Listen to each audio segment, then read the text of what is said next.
Trigger warning, this video contains discussion of sexual assault.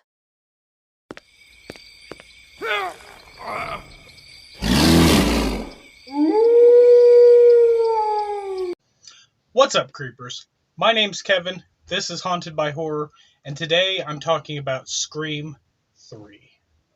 Many people consider this to be the weakest of the Scream films, and I would certainly have to agree with that.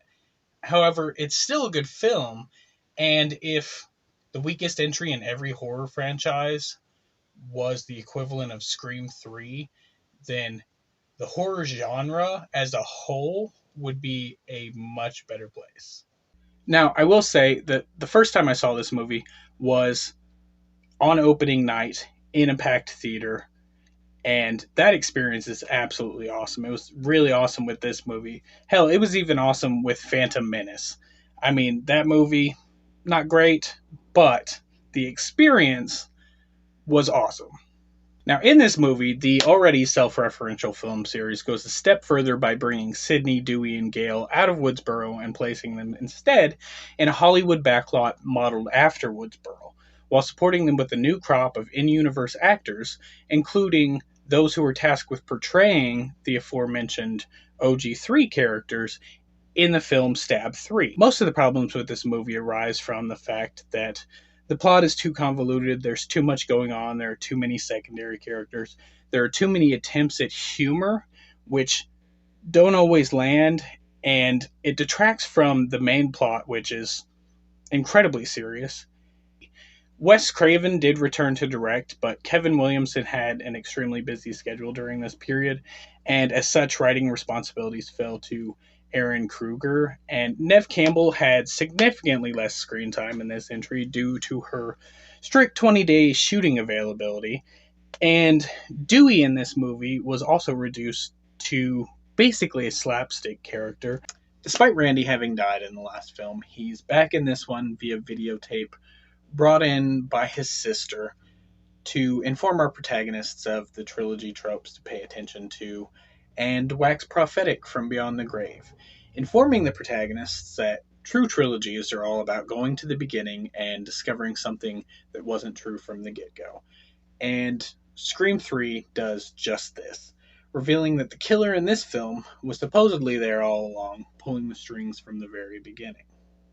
This movie, like all the Scream movies, it's very obvious who the killer is, but it's also very obvious that there is a second killer, and it is, I can't remember her name, but the actress that plays Sidney in Stab 3 is the second murderer. I know she dies in the film, but she's clearly fucking involved.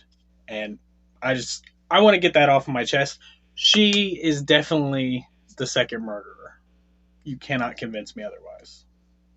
Watching Scream 3 in the aftermath of the Harvey Weinstein scandal recontextualized this film in an incredibly uncomfortable way.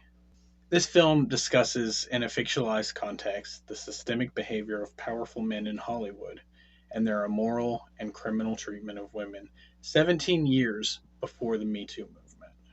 It's impossible to watch this movie today without remarking on the parallels between the fictional executive producer of Stab 3, John Milton, and the real-life executive producer of Scream 3, Harvey Weinstein.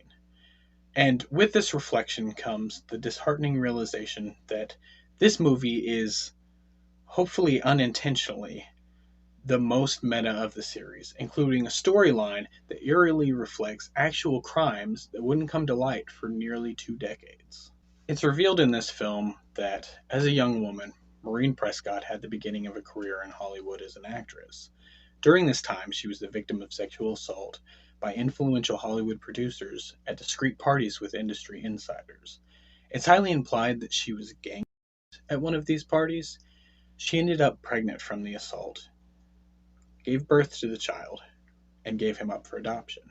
When he tried to reconnect with her as an adult, she turned him away, and he set into motion her murder and the attacks against his half-sister Sidney out of jealousy and resentment.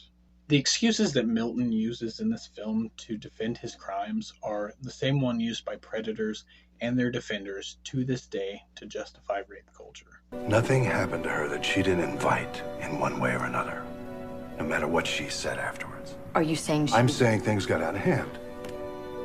Maybe they did take advantage of her. You know, maybe the sad truth is, this is not the city for innocents. No charges were brought. And the bottom line is, Rena Reynolds wouldn't play by the rules. You want to get ahead in Hollywood? You gotta play the game, or go home.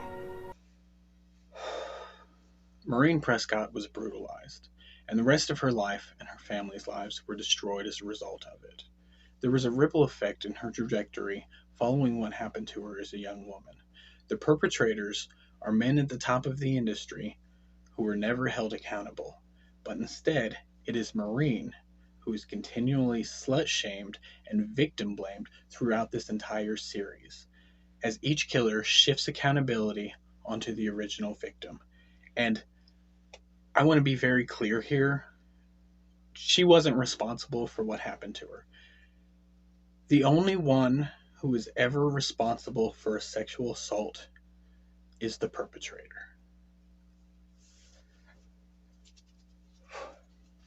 The arc of the film clearly displays how sexual abuse and harassment operate in real life, where the victims live in fear and face insurmountable battles due to the abuse, while the abusers walk free and enjoy more power and wealth. Milton informs Roman halfway through the film that Hollywood is full of criminals whose careers are flourishing. 2 decades after its release, this line resonates more than ever. How many women have been through similar experiences? We'll probably never know. But we can do something.